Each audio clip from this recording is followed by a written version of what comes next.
All right, let's dive right in.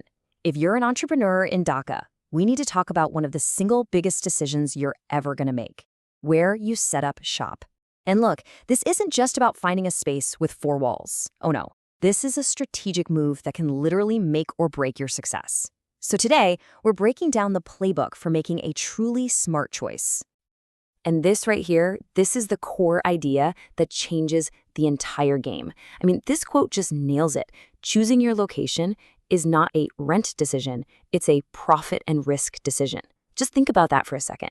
This one choice is going to impact your revenue, your brand, your day-to-day operations, even your ability to grow down the line. It's huge. So that leads to the big question, right? In a city as wild and complex as Dhaka, how do you avoid all the expensive, painful mistakes and actually make a choice that builds your business up instead of tearing it down? Well, that's exactly what we're going to unpack right now. So where do we even begin? Well, the blueprint for a smart decision starts way before you even think about scrolling through property listings. The first and honestly the most critical step is to look inward. You have to start with your business itself. Before you even think about a neighborhood, you need to create your own premises scorecard. You've got to define exactly what you need. Are you a high-traffic retail shop that needs incredible visibility, or are you a quiet, appointment-based clinic where privacy is everything? Do you need a big, flashy showroom or just a simple back office? Nailing down these non-negotiables, things like parking, a reliable lift, a minimum power load, this is what stops you from falling in love with a place that looks amazing but is totally wrong for how you actually operate. Okay, once you've got your needs defined, we can move on to the real math and, the geography of it all. This is where you switch from making an emotional decision to a sharp strategic one. And we're going to focus on two key pillars: the micro-location and the true costs. Here is a lesson that is just absolutely essential in Dhaka. Saying you're setting up in Dhanmondi or Uttara means almost nothing. Success is found in the micro-location. Seriously, a business can be a massive hit on one road and a complete failure just 2 streets over. The tiny details are everything. Think of it like this: an area name like Dhanmondi is just a label. Your success, your profit, that's determined by the micro-location factors. We're talking about how wide the road is, what the traffic is like at 5 p.m., how easy it is for a customer to actually park their car and walk in, and yeah, even who your competitors are right next door. These are the details that actually make you money. Now, let's talk money. I need to introduce a term that could literally save you a fortune: total occupancy cost. This is not the rent you see in the ad. Nope, it's the true all-in cost to open your doors and actually operate in that space. Understanding this one concept is your shield against hidden financial traps. Okay, so you see a space online. The ad says 100,000 taka a month. Looks pretty straightforward, doesn't it? You plug that number into your budget, you think you're all set. And right there, that's where most people make their first really big mistake.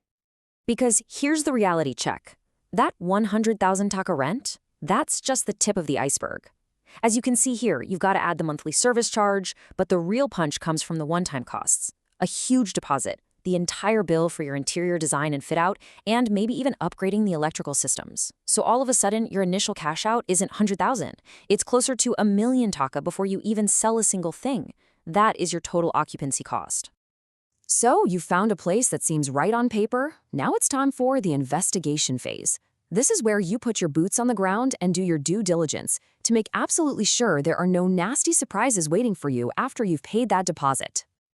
To avoid massive headaches later, you have to validate these 4 things early, and you got to get the answers in writing. First, can the person you're talking to actually legally lease you this space? What are the building's secret rules on signage or your operating hours? Can the wiring even handle your power needs? And what are the terms for renewal and, maybe more importantly, getting out of the lease? Getting clarity here upfront is your best protection. Now here's the simple but incredibly powerful technique. I call it the 2-visit rule. Never, ever visit a potential location just once. Your first visit has to be at its peak time. Go see the real story on traffic, parking, and customer flow. Then your second visit needs to be at an off-peak time, maybe late at night. This is when you'll discover the truth about security, lighting, and after-hours logistics. Okay, let's make this even more practical. We're going to take this whole strategic framework we've built, and we're going to apply it to 3 of Dhaka's most popular commercial areas.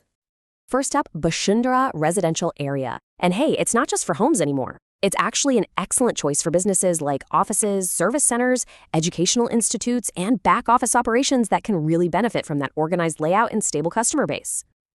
So the key strengths here are definitely that planned, organized feel and the stable residential community.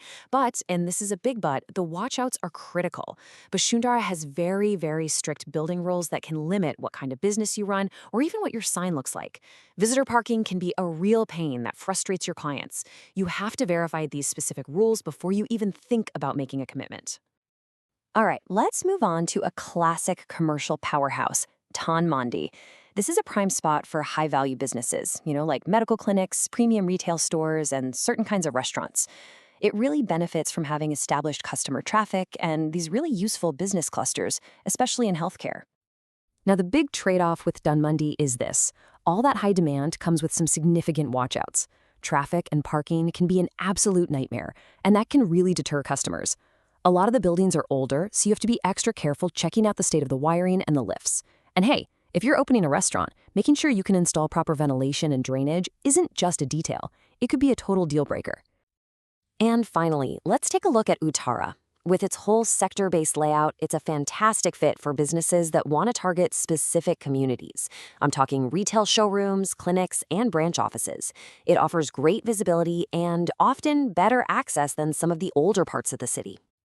The key to understanding Uttara is that while that sector layout is great for targeting customers, business performance varies massively from one road to the next. Success here is all about choosing the exact right micro-location.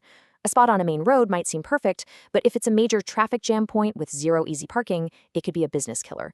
You have to make sure your customers can actually get to you without a huge hassle. Okay, we have covered a lot of ground.